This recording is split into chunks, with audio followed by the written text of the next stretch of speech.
both are different. So coming to the next question now, the last question of the paper, sixth problem, again a good problem, 12 marks का. For set S and T, a relation S to T is thus a subset of R, relation R of S cross T. Relation समझा रहे हैं, मतलब Cartesian product होता है ना, उसका subset है. If x, y is in R, we say that x related to y. ठीक है. Answer the following part 1 independent of part 2 and 3. बड़ा सवाल है, सारे you have to read all these things, you should read. And इसमें कुछ definitions भी दिए गए हैं नीचे. तो will take these question, there are 3 problems, 1 2 3, will take 1 by 1. And 2 and 3 के लिए नीचे कुछ सजेशंस दिए हुए हैं, लाइक कि नॉन आइसोलेटेड एलिमेंट जो यहाँ पे डिस्कस किया गया, ऑलराइट. और नॉन क्रॉसिंग रिलेशंस का क्या मतलब है, ये डेफिनेशन 2 में इन्होंने नॉन क्रॉसिंग समझाया हुआ है और नॉन आइसोलेटेड, लेकिन ये पार्ट 2 and 3 से कनेक्टेड है. ठीक है, एक बार पढ़ लेते हैं. Relation R from S to S is called anti symmetric if it satisfy the following condition. If A, B is in R, then B, A must not be in R for S equal to 1 2 3 4 up to K. How many antisymmetric relations are there from S to S, ये हमें check करना है first part में. अच्छा, इसमें क्या है बच्चों की, जनरली एंटीसिमेट्रिक का जो डेफिनेशन है वो थोड़ा सा यहाँ पे डिफर कर रहा है.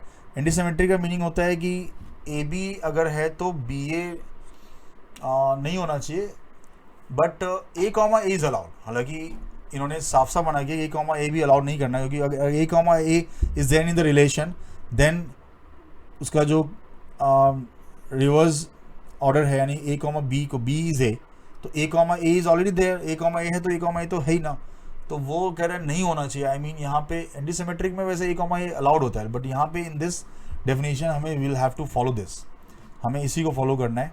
तो हम यहाँ पे नहीं लेंगे A, A. तो ये से क्लियर है कि A, A should not be considered.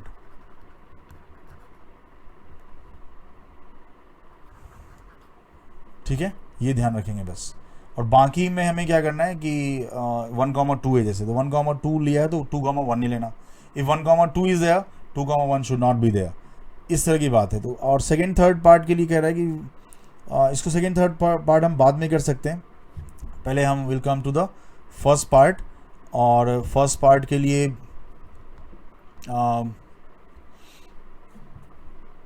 मैंने अलग से यहाँ पे फर्स्ट पार्ट लिखा हुआ है, इस पे हम फॉलो करेंगे. For set S and T, relation S to T, ठीक है, वो तो डेफिनेशन हो गया. रिलेशन एंटीसिमेट्रिक, ठीक है. अब देखिए यहाँ पे क्या है, इफ़ मैं लिखना चाहूँगा कि if A, B is in R in the relation, then B तो A नहीं है, ये हमने अभी अभी देखा. जैसे according to the definition according to the definition given है, यही फॉलो करना पड़ेगा, अदरवाइज वो लिया था A, A को. सो आप क्या करेंगे, सेलेक्ट कर लेते हैं different numbers. Select different numbers, मतलब यहाँ पे मैं 2 नंबर चूज करने वाला हूँ, ध्यान से देना. Select 2 different numbers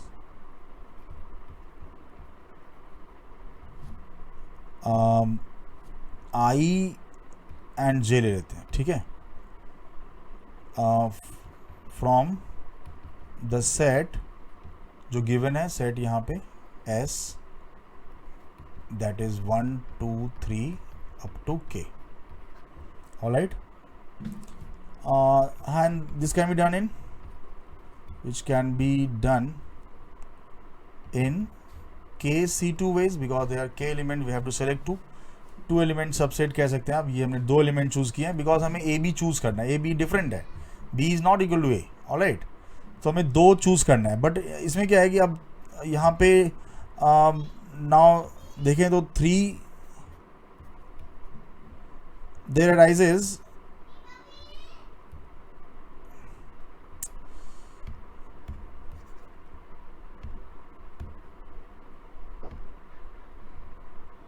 alright, there arises 3 possibilities. क्या क्या देखें, एक तो ये है कि आई, सॉरी आई, ये वेक्टर साइन क्यों आ रहा है यार, अभी लास्ट पेपर में वेक्टर्स काफ़ी थे शायद। आई जे इज़ इन आर, शायद मैंने इधर पढ़ाया है वेक्टर ज़्यादा क्लासेस में, बट जे कॉमा आई जो है वो इज़ नॉट, ये नहीं है। दूसरा पॉसिबिलिटी ये हो सकता है कि for that particular I and J, I J नहीं है, I J is not in R but J comma I is in R. And third possibility क्या हो सकती है, दोनों ना हो, ठीक है, neither I comma J nor, समझ रहे हैं आप, नॉर चलो छोटा कर देता हूँ, nor J comma I in are, दोनों में से कोई भी नहीं है, तो हमारा एंटी सिमेट्रिक मेंटेन होगा। एक लिया दूसरा नहीं लिया, तो अब जरूरी नहीं कि सारे एलिमेंट आए, ठीक है, few of them can come, K_C2 total है, आई मीन करस्पॉन्डिंग टू, हम ये कह सकते हैं for this is true for every selection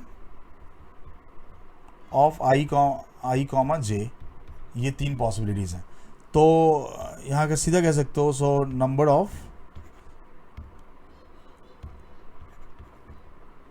so total possibilities हो गए, नंबर ऑफ सच रिलेशंस, क्योंकि हमें जरूरी नहीं कि कोई भी आए, रिलेशंस आर, ये हो जाएगा 3 raised to the power number of selections of I J, that is K_C2, K_C2, यानी आप इसको चाहें तो 3 raised power K into K माइनस 1/2 लिख सकते हो, ये आंसर है। Alright, now coming to the second part of the question, तो ये हमने यहाँ पे डायरेक्टली ऐसे लिख दिया।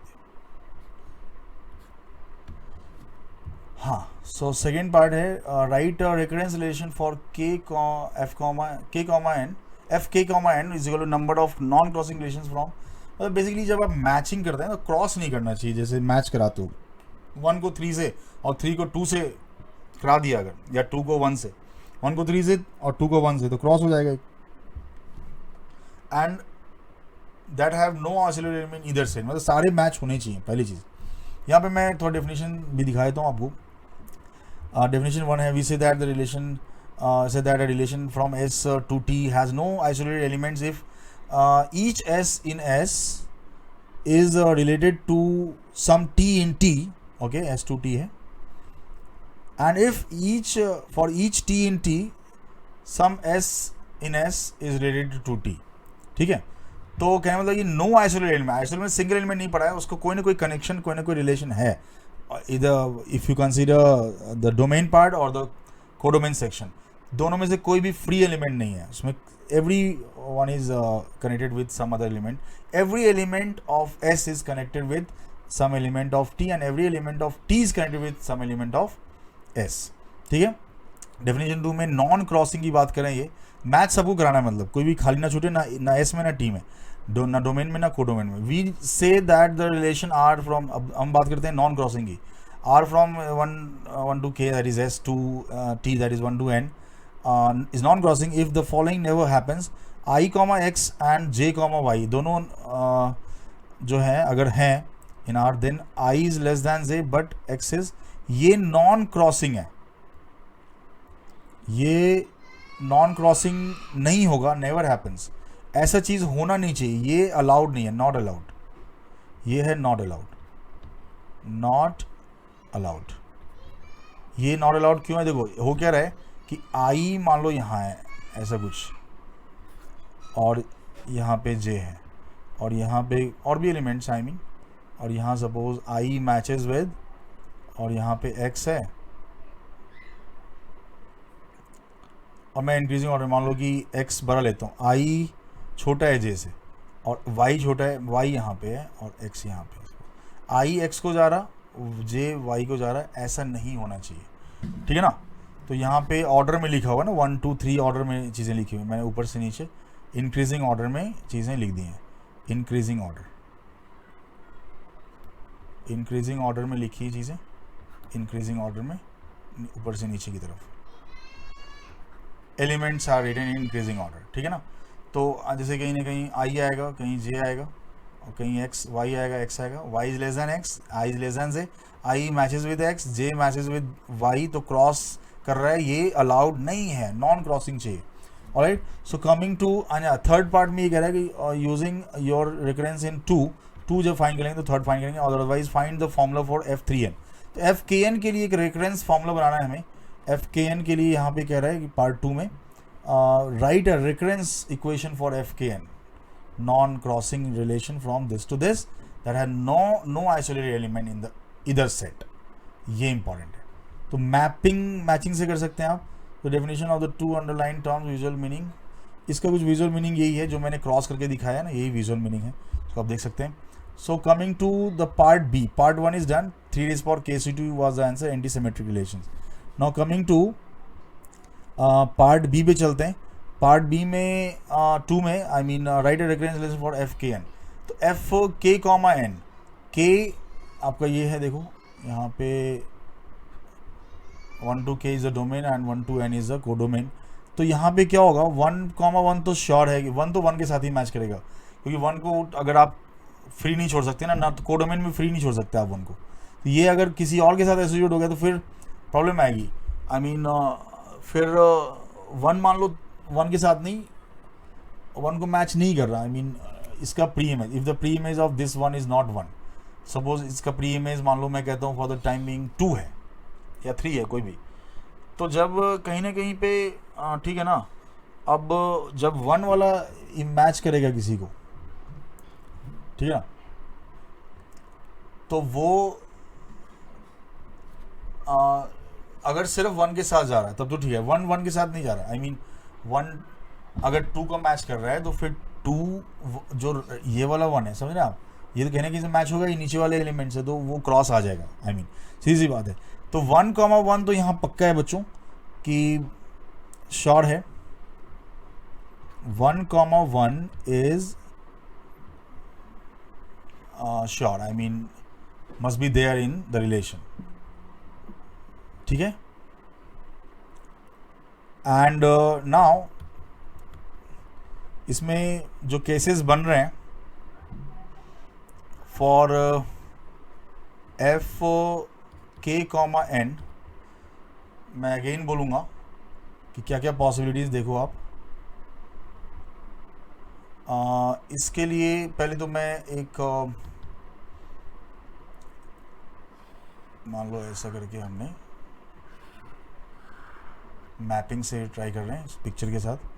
ये आपका है S&T नाम दिया था इन्होंने शायद, S2T, okay, this is S, this is T, और रिलेशन हम यहाँ पे बनाने जा रहे हैं। तो सपोज यहाँ पे लिखा है 1 2 3 4 आगे ऐसे, और यहाँ पे अप टू K है, और यहाँ पे भी 1 2 3 अप टू N है। तो द थिंग इज कि मैं कहता हूँ कि 1 सिर्फ 1 के साथ ही है या 1 के साथ ही, 2 केस बनाते हैं। 1 किसी एक के साथ, मतलब 1 के साथ ही जा रहा है, 1 is not taking, 1 is not connected with other element, सिर्फ 1 के साथ ही है। तो 1 इज कनेक्टेड विद 1 एंड अब बात 2 पे आएगी। आई मीन 2 हो सकता है कि 1 को फ्री कर दे, 2 1 के साथ ना जाए या 1 के साथ जा सकता है। सो 1 मतलब मैं केस 1 बनाना चाह रहा हूँ, केस जो 1 है हमारा, एक सेकेंड, इसमें केस 1 मैं लिखना चाह रहा हूँ,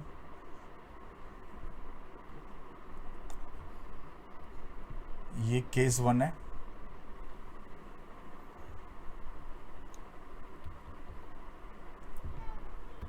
थोड़ा सा इधर लिख देते हैं, ऑब्वियसली केस 1 है। कि 1 तो 1 के साथ तो पक्का है, ये तो श्योर है, ठीक है ना। अब 1 और किसी के साथ नहीं जा रहा, not going with 2, not matches with 2 and 2 does not match with 1, तो पक्का है कि ये 2 अब 2 के साथ ही जाएगा। तो 2 को 2 के साथ ले जा रहे हैं और आगे भी हम चेक करेंगे सारा। तो इसमें टोटल आप देखो तो कितने केस बनेंगे, number of cases, number of I mean relations कितने आएंगे,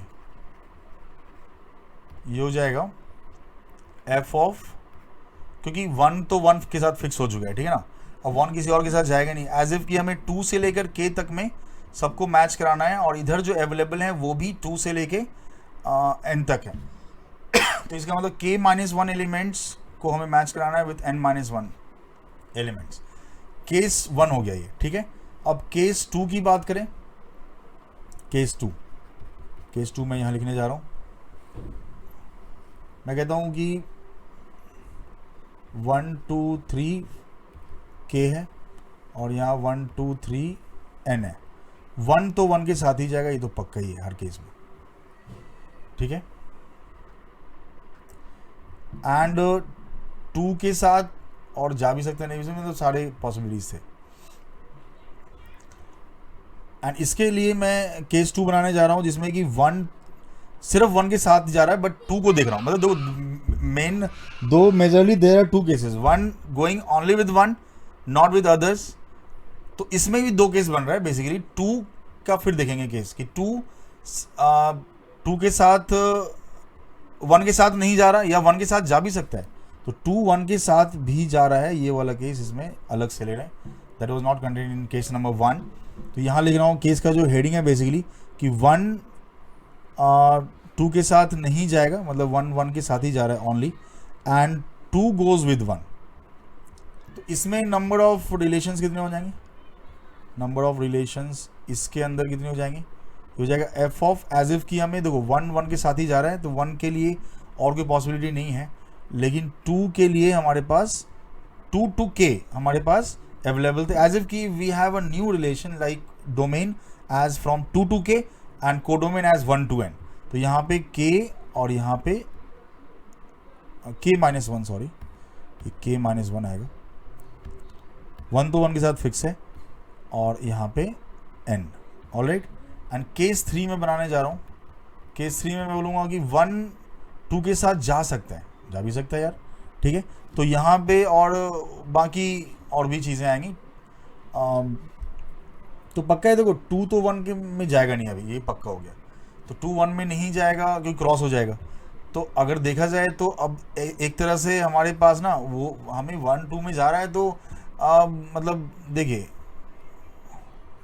मैपिंग में करके दिखते हैं, 1 2 3 k 1 2 3 n। तो 1 पे तो जा ही रहा था, ये तो पक्का ही था, ये तो कोई नहीं रोक सकता। और 1 2 के साथ भी जा रहा है, और आगे का भी कुछ है, मतलब ऐसे अलाउड है। तो इसमें आगे का भी कुछ ऐसे अलाउड है, तो सारे पॉसिबिलिटीज़ हैं। यहाँ पे देखा जाए तो हमारे पास ये तो फिक्स है, ये तो एकदम फिक्स है, 1 to 1 ये तो पक्का है। बाकी 1 एक तरह से अभी भी हमारे पास 1, जैसे ये वाला कोडोमेन का 1 तो आप फिक्स कर रहे हो, एंड वो तो 1 के साथ ही जा रहा है, बट 2 ऑनवर्ड्स कोडोमेन में जो चीज़ें हैं सेट टी में, वो हैं टोटल n-1 एलिमेंट्स। और एज इफ कि हमें एक नया रिलेशन बनाना है, नंबर ऑफ सच रिलेशंस यहाँ हो जाएगा एफ ऑफ कि लेफ्ट में हमारे पास टोटल अवेलेबिलिटी k का है, और राइट में जो हमारे पास जो सेट है उसमें टोटल अवेलेबिलिटी जो है वो n-1 का है, 2 से लेके n तक, ठीक है ना, 2 से लेके n तक है। वो ये 1 तो फिक्स ही है, ये किसी के साथ जाएगा, ये पक्का है, 1 के साथ ही जा रहा है इसमें। अब 2 1 को नहीं ले सकता ना, यहाँ पे देखिए यहाँ अवेलेबिलिटी n थे 2 ऑनवर्ड्स, तो 1 अवेलेबल 2 के लिए भी था यहाँ पे, जो 1 जो कोडोमेन में है that is was available for 2 in domain. तो ये फाइनली हमारे पास, तो फाइनली हम ये कह सकते हैं बच्चों यहाँ पे कि जो हमारा f k finally these are the final mutually exclusive and exhaustive cases, f of k comma n जो हमारा रिकर्शन बनाना था, that is f of k minus 1 n minus 1 plus second case में it is f of k minus 1 comma n plus third case it is f of k comma n minus 1. ठीक है, तो एक एक दोनों minus हुए, एक minus हुए, माइनस हुए, ठीक है. तो यही फाइनल रिकर्शन है. This is the final recursion जो was asked in part 2. Part 3 में using this recursion in number 2 otherwise find a formula for 3f3n. So what was the recursion? f मैं दोबारा से लिख रहा हूँ k comma n is equal to f of, I think दोनों में minus minus चल रहा था एक एक. देखिए फर्स्ट पार्ट, सेकेंड में k माइनस 1. अच्छा okay, so this is k minus 1 n minus 1 plus f of, एक माइनस कर रहा हूँ, k माइनस 1 टू n था और यहाँ पे f of k to n minus 1 ये है. सो हमें f3n चाहिए, right? f3n is required, f3n is needed to required to be found. तो इसके लिए ना f3n ना आप देखोगे कि f जैसे k माइनस 1 हो रहा है, तो जैसे k को मैं 3 डालूंगा, n तो n ही है, तो यहाँ 2 बन जाएगा f2 फर्स्ट पार्ट में, सेकेंड पार्ट में भी. तो f2n is also required to get f3n before. अच्छा, इस रिकर्शन में एक चीज़ है कि f1n तो हमेशा बच्चों f1n जो है वो हमेशा देख सकते हैं. ये हम चलो ठीक है यहाँ पे लिख सकते हैं कि f1n कितना होगा फॉर एनी n. एक ही एलिमेंट है यार, f1n तो पक्का है 1 ही होगा, सारे उसके साथ ही अटैच होंगे. अगर मैं बात करता हूँ मतलब फर्स्ट कैलकुलेट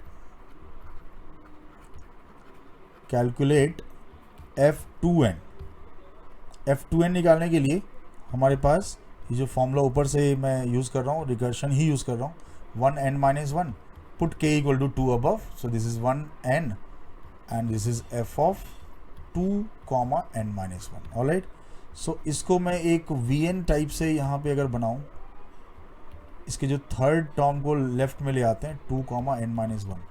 ये अच्छा f1 for any n is 1 ना, this is 1, this is 1, this is 2.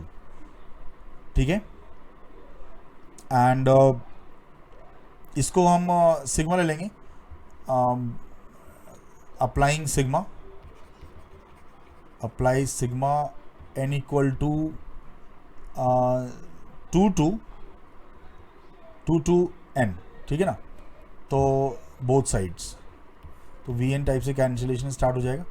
Will get what, f2n minus the least, the largest and the least, 2 comma n 2 लिया था ना, तो ये 1 आएगा, is equal to 2 how many times, 2n minus 1 times, n minus 1 terms हैं sigma के. तो ये आ गया. And what is f21 is again 1. सो यहाँ से f2n आ गया 1 plus 2 into n minus 1, that is 2n minus 1 finally. तो ये f2 कॉमा n की वैल्यू है. अब हम आगे बढ़ेंगे और f3n निकालने की कोशिश करते हैं. Now f3 comma n, 3 comma n को फिर से ऊपर वाले रिलेशन से, रिकर्शन से निकालने की कोशिश करते हैं. That is f2 comma n minus 1 plus f of 2 comma n plus f of 3 comma n minus 1. ठीक है, तो यहाँ पे फिर से मैं वही काम करने वाला, f3n minus 1 if you are right, and f2n minus 1 as f2n was this, so just replace n by n minus 1 over here, minus 1, and then f2n is basically 2n minus 1, so finally it becomes 4n minus 4. all right, so minus 2 minus 1 minus 3 minus 4, and it is 4 times n minus 1. you can write again, apply sigma n equal to 2 to n both sides. we get f of 3 comma n as the largest element in the left, and सारे cancel हो जाएंगे pair wise जैसे vn में होता है telescopic सम में.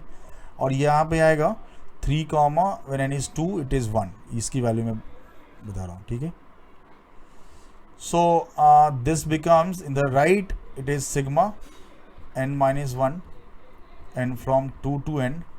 so when n is 2 it is 1, when n is n minus 1, तो ये आ जाएगा 4 times n minus 1 into n by 2. ठीक है, so it becomes 2n square minus 2n, alright. तो ये आ गया। एंड व्हाट इज f3n, ये कितना है, ये 1 है। सो फाइनली 3 1 f3 1 तो 1 ही है ना। सो फाइनली f3n जो आ जा रहा है वो आ जा रहा है 1 प्लस 2n स्क्वायर, मतलब 1 ऐड कर देंगे दोनों तरफ, 2n square minus 2n plus 1, 2n square minus 2n plus 1। This is the final answer to this question. f3n की वैल्यू हमारे पास ही निकल के आ रही है। So this was all about the complete paper. I mean all these questions one by one आप देख सकते हैं। Alright, so ये हो गया फर्स्ट क्वेश्चन। ये टॉलमी थ्योरम से भी आ रहा है और इसको मैंने ये सेकेंड मेथड था, मेथड 2। पहले तो हमने इसको बेसिक से हिट करने की कोशिश करी साइन कॉस यूज़ करके, then complex number simple question, then just revising it, है ना। ये अच्छा ये भी क्वेश्चन था रेट मेजर पे, और देखा आपने कैसे ये। Then this was calculus analysis, है ना। इसमें कुछ सीक्वेंसेस की बात की गई थी, ठीक है, third part. And this is related to polynomials, symmetric function of root से कर सकते हैं, बट बेटर आइडिया इज जो मैंने एफ एक्स करके बताया, क्रॉस करके एंड ऑल, सामने सामने या फिर क्रॉस होगा।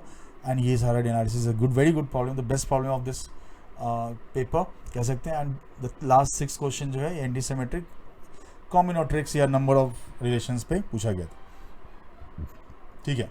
सो कमिंग नाउ टू, सो यहाँ डिस्कशन अच्छा था और f3n की वैल्यू हमने निकाली। एकलव इज़ द बेस्ट प्रोग्राम मैं कह सकता हूँ, और हमेशा से बोलता हूँ आप गूगल पे जाके सर्च करें, don't believe on my words, आप जाके सर्च करो, आपको सारे जो फीडबैक है मिल जाएंगे अबाउट दिस प्रोग्राम।